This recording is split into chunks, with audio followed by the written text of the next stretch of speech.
What is going on, guys? Theo here, back with another Marvel Strike Force video. I hope you guys are having a very fantastic day. Today, guys, we are going to be doing a Friday blog post reaction with me because I thought it would be very interesting to do a reaction video. Let me know if you do enjoy these kind of videos in the comments down below. I can definitely try and do more blog posts every single Friday if you do enjoy it. But yeah, there's a lot of juicy stuff in this blog that I kind of wanted to look over with you guys. There's going to be some news about Gwenpool. There's some news about war updates and rewards for war, which is really awesome. And there's even Iron Fist World War II in there, how we're going to be getting Firestar, all that good stuff. But so if you do enjoy this video, please be sure to like and subscribe and all that good stuff. I'm definitely going to be posting a lot of Marvel Strike Force content in the future, so please feel free to come by anytime, guys. But with that being said, let's get into, say with me now, the intro.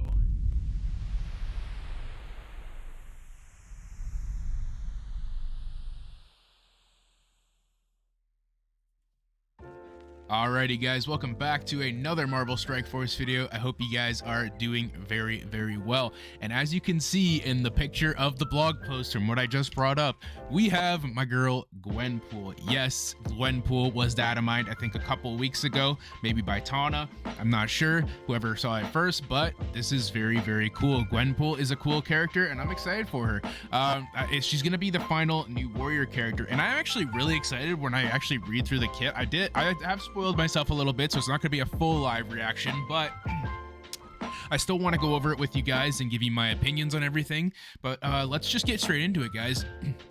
The final new warrior character is going to be Gwenpool here, and looks like Quicksilver shards is going to be in the Cosmic Crucible as well. We already knew that, however.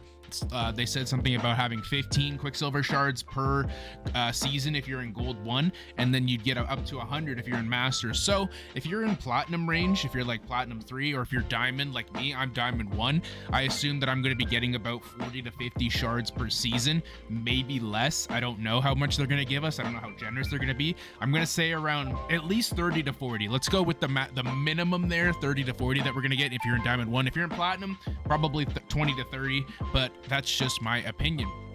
But yeah, they're just talking about how this is going to be the solution to Room 5, and look, has been the cause of nightmares. Yeah, that's an understatement. That I kind of just like read through that at the side of my eyes there, and I saw that and I was like, wow, I can't believe they're actually admitting how much this room sucks and how much of a nightmare it is. And yeah, they're basically saying the new warriors will be the key to knocking Tangled Eternals team down a peg. But the problem is, guys, when Gwenpool is coming out, the season's gonna be over, so I don't know if they're gonna leave the room changes in there, and I don't know if they're gonna change them, but they're kind of a little late, don't you think? Like, if they really wanted us to use this team against that exact combination, unless they're gonna be repeating it for another season, I don't even know if we're gonna get to use it for that combination. Maybe once or twice before the season ends, who knows? I don't know what Scopely's doing, but again, she is the final new warrior member, and it looks like she will be the key to beating that team. But when we get through her kit, you'll see why. Firestar looks like she's coming soon, probably within the next patch. Or sorry, she's coming this patch. I think Quicksilver is the character before her, so we should be getting her fairly soon. I want to say in about maybe a week or two that we'll be getting her, depending on how much they how much Quicksilver's in the store for. But I'd assume very soon. Let's go through the kit, actually, because you guys, I don't want to read through it together. Like, I kind of, you guys can read through this if you like her backstory and stuff. I really want to get into the meat and potatoes, which is the kit. So let's read it together here. Before I do that, actually, traits, hero, city. Yes, city is fantastic. Mystic sucks because now there's Cloak, Dagger, and Gwenpool who are Mystic, but I would much rather spend, if there was any good bio characters for Cosmic, then I would love to do that, but there isn't. But if they're gonna be the best Dark Dimension 6 team, in my opinion, for City, unless they release a new team fairly soon that is also City. So take that into consideration. If you haven't built them already for Dark Dimension, I'd suggest probably building them up now, because you're probably going to need them for DD6. At least build them up to gear tier 15 and just build them up a little bit. That way it'll be easier for you guys to have them built up as much as you need for the future. But her basic here, quick shot, clear all barrier on the primary target. That's always nice. A lot of characters in this game do have a lot of barrier on their kits now. If the primary target had barrier self for 30% of this character's max health. That's pretty sick, actually. It's like a barrier steal mechanic. It's almost kind of like Morgan Le Fay's her basic, I guess, where she steals a bit of that health. But yeah, this is cool. If her primary target did not have barrier, instead bury yourself for 15%. Oh, so she still buries herself even though there's no barrier, which is also cool. So should be that screams Striker to me. I wonder if this works with Striker. Bury yourself for 15%. If she can do that twice with a Striker attack, does that mean she buries herself for 30%? That would be kind of insane. Keep that in mind, though. Keep that in mind for all you Striker people out there. Attack primary target for 380% damage. That's pretty good. Apply defense up for 2 turns to a random new warrior ally that does not have defense up. That's really, really nice because the new warriors are pretty squishy. Like the cloak he dodges a lot, obviously. That's his kind of way of survival, but they don't have a lot of defense up. So if he gets hit, it's basically GG. Like he kind of gets one tapped half the time, I feel like. So that's really, really nice there. Oh, here it is. ISO 8 counterattack assist. Oh, is this the ISO 8? Oh yeah, look. Bury yourself for 15%. I think it works with the Striker. That's great. So the special, 7/7. That's pretty long for a cooldown. That's actually really long. Attack primary target for 300% damage. Chain to 4 adjacent targets for 300% damage. Very nice. Flip 3 positive effects to negative effects on each target. Gain taunt. Apply 3 deflect to self and all new warriors allies. That's her kit. And then on Cosmic Crucible, flip stealth on each target. Gain immunity. Fill his character speed. Holy crap. Gain 1000% extra focus for this attack. That means she's like basically never gonna miss her debuffs. This attack can chain to stuff. Dude, this is like Spider Weaver on crack. Holy crap. This is insane. I guess that's why it's 7/7. Jesus. Ultimate rocket jump, 6 out of 8. Oh, so you have to use it on turn 3. So you basically have to use the special, and then the basic, and then the ultimate. So I guess that makes sense. Attack all enemies for 550% damage. That is huge, man. She is going to be a monster in City. Holy crap. I would 100% recommend this character to anybody for Dark Dimension City just because of how much control she has. Holy moly. Clear all negative effects from self and all new warrior allies. On Cosmic Crucible offense, apply Safeguard, defense up, and speed up to self and all new warrior allies. Safeguard, Jesus Christ. Safeguard is like one of the most broken mechanics in the game, and whenever I see a character with Safeguard, I instantly think that they're amazing. So that's a really, really good mechanic for her there. It is only in Cosmic Crucible, but that is very nice. On Crucible offense, characters killed by this attack cannot be revived. It almost sounds like she's like a more Spider-Weaver-esque character on offense, Crucible offense only, which is interesting. She has a lot of the same things except for, obviously Spider-Weaver has the stupid blind mechanic. But other than that, the kits seem very similar. Let's see, passive. On spawn, apply +1 evade up to maximum of 5 to self and all new warrior allies. On Crucible offense, oh wow. So a lot of this is going to be on Crucible offense or just this? On spawn, apply 1 evade. No, that's not Crucible offense. On Crucible offense, on spawn, instead apply +2 evade up to a maximum of 5 to self and all new warrior allies. 5 evades! Wow! Web Warriors 2.0. Holy crap, that's annoying. On chargeable new warrior ally turn, apply +1 charge up to a maximum of +5. Whoa. On chargeable new warrior ally turn, that's Deathpool. Apply +1 charge to a maximum of 5. Does that mean Deathpool's going to be using her ultimate and one-tapping somebody? Hold up. Every single turn Deathpool goes, even if she doesn't use her ultimate, she gets a charge. So think about it. By turn 2, she's going to have 3 charges. That's insane. She can get up to 5 charges. Like, that's amazing. Holy crap, guys. And then Firestar, I think, has charges too. So that's really, really cool. Having a Deathpool that can one-tap somebody like every 2 turns, that's really sick, actually. I really like that. Makes her one-tap actually usable per game, which is awesome. Like, you could only use it in raids before, like on 1 node, but now you can use it on every single Cosmic Crucible fight. That's a thumbs up from me. But let's keep going. Gain 40% max health for self and new warrior allies, 50% accuracy for self Yep, there's the other 50%, so they can never miss, and that is why they're going to be the Tangled Web Room counter right there. Firestar gives 50% accuracy, and then there it is, another 50% from Gwenpool herself. So that's the reason why they can win most likely. And then Deathpool now can probably just one-tap Spiderweaver, slice her neck, and it's game over, right? Like, that's pretty sick, actually. I kind of want to build this team now. In fact, I've actually taken my dagger up to I'm taking her to gear 16 now because I've actually really been enjoying it. When I did my gamma counter in my last video, shout out to all the people that viewed that and liked that, by the way. You guys are insane. I love you all.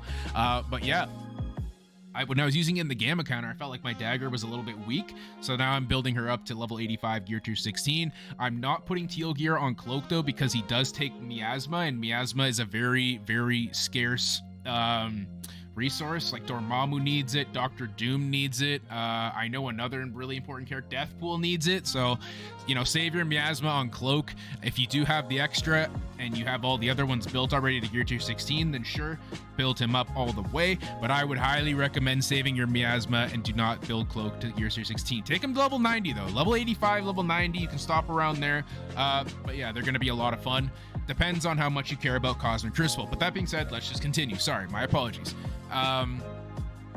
Bust open light in the orbs. Head to the supply store to grab light up orbs. Power cores burning a hole. Oh, this is for Firestar. Honestly, I don't really, we'll get to Firestar when we get to her. I don't really care too much about her event. I just want to actually test her out and have fun with her. So her event is whatever. It's just a way to unlock her. It is what it is. Masters of Judgment. Okay, so this is another one for it looks like a Cosmic Crucible event, and then it looks like you can earn dark promos and then some of the victory flags, whatever, for the monthly event.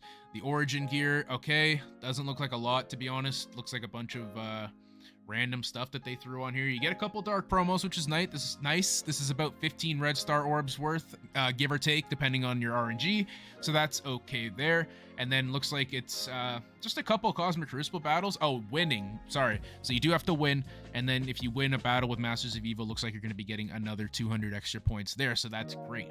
Let's just get that Alliance milestones done, make them easier for the Alliance to do, so nobody gets at each other's throats for being like, hey, you're not doing enough war attacks, you're not doing enough Alliance things.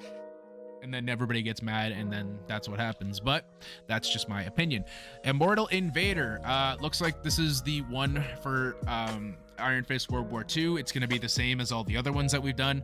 As soon as you get them, if you don't level them up to gear tier 13, you can't do the tier 2, but that's fine. If you want to just do the tier 1, you're going to be getting training orbs as well. So you don't technically have to build them. However, I highly recommend it, because they are going to be needed for the incursion raids that are coming up. So I would highly build them up as much as you can and just prepare for that, because that's going to be where you're going to be getting your gear 18s and all that good stuff. So I would definitely build him up all the way if you can right away. You'll also be getting a ton of training orbs and teal gear and stuff, so it's worth it in my opinion. I've been doing it every single time, and I think at least for this team it's worth it. If they end up doing this in the future with like a war team, then I might skip it altogether. But for this one in particular, this is actually pretty solid in my opinion, and I highly recommend building them all up to gear tier 13 anyways. But yeah, that's how you're going to be getting him. It's a good event. Honestly, I enjoy getting the extra training orbs. It's definitely killed the bottleneck for me quite a bit, so I'm not going to complain too much there. And then looks like this one is a 7-day milestone.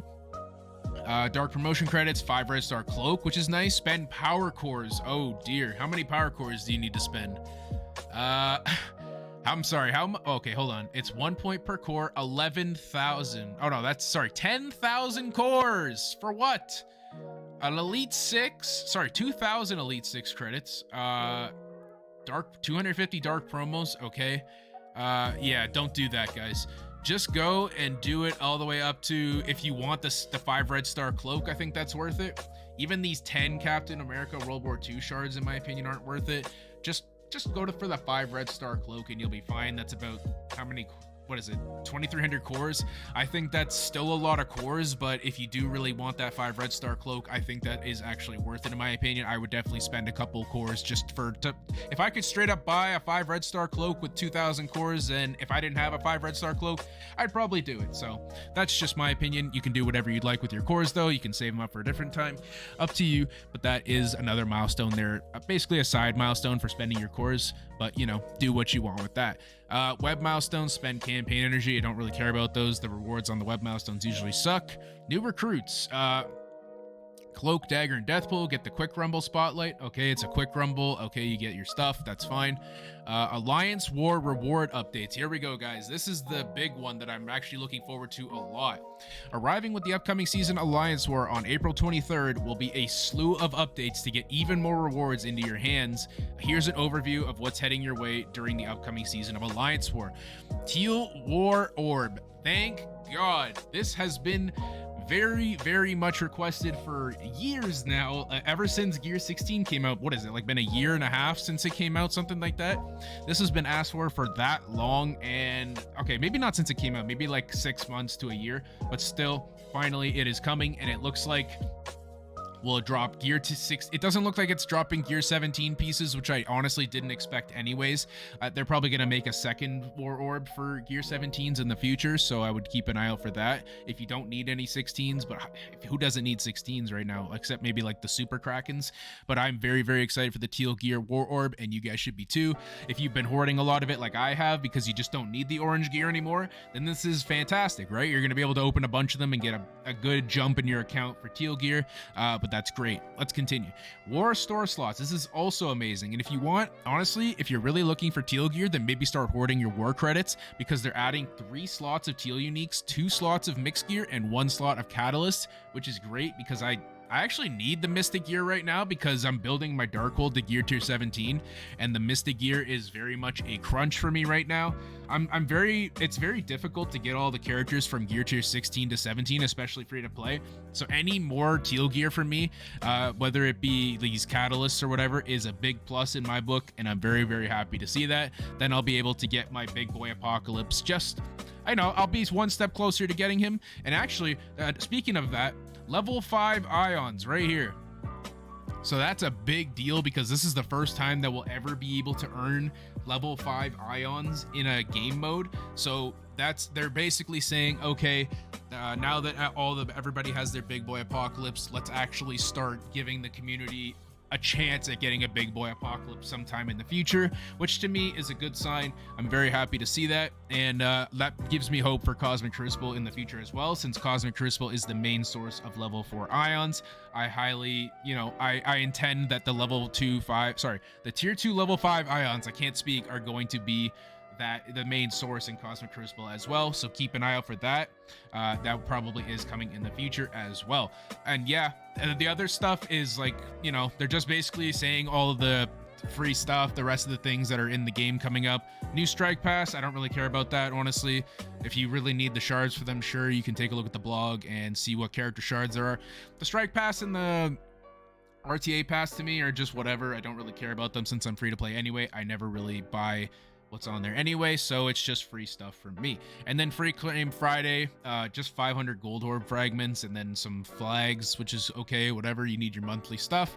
But yeah, 500 gold orb fragments is basically nothing, so I guess if you maybe that's all you need for a gold orb, sure, you get a gold orb. Enjoy, guys. But anyways, guys, that is going to be it for me today. I really hope you enjoyed the video. Let me know what you think about these blog reactions, I guess, because I very much enjoyed making it for you guys. And thank you for all the support you guys have been showing me on all my videos. I very much appreciate it, more than you think. Definitely appreciate it from the bottom of my heart. With that being said, guys, hopefully you enjoyed the video. Please be sure to like and subscribe and all that good stuff. I'm going to be posting a lot more content in the future, so stick around if you do enjoy that kind of stuff. All right, guys, that's it for me. Peace out.